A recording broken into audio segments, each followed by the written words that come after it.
Hamilton Mayor Dominic Fahrenkopf is pressing forward into 2019 with a number of items on his to-do list, and that includes helping to develop what could be one of the most remarkable stretches of public park in the Bitterroot Valley.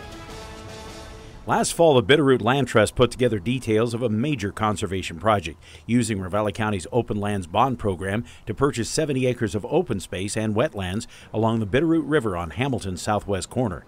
This year, the Land Trust, City of Hamilton, and Ravalli County will be working to implement a plan for what promises to be an amazing stretch of public land along the river. I want to make sure that we still kind of have that in our wheelhouse so that we can put that together and really make that a good space for the public.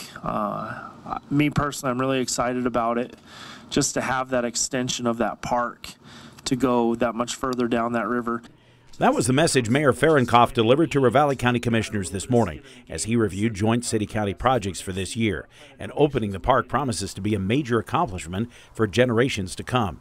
The tract includes both uplands for park access and the potential for trails along a mile of the Bitterroot River with unparalleled views of Ward Mountain and the rest of the Bitterroot Front with habitat for birds, fish, and other wildlife. Because this is such a stunning piece of property, it's sure to draw crowds. That has some of the neighbors concerned. But the mayor is confident the city can put in the proper controls to keep everyone happy.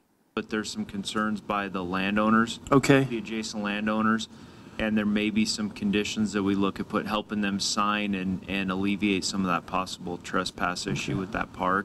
We've also been working with to get some nice quality trails in there. That trail would encourage people to traverse the park in a good way that would continue to protect and preserve that land, but at the same time make it, a good place to recreate.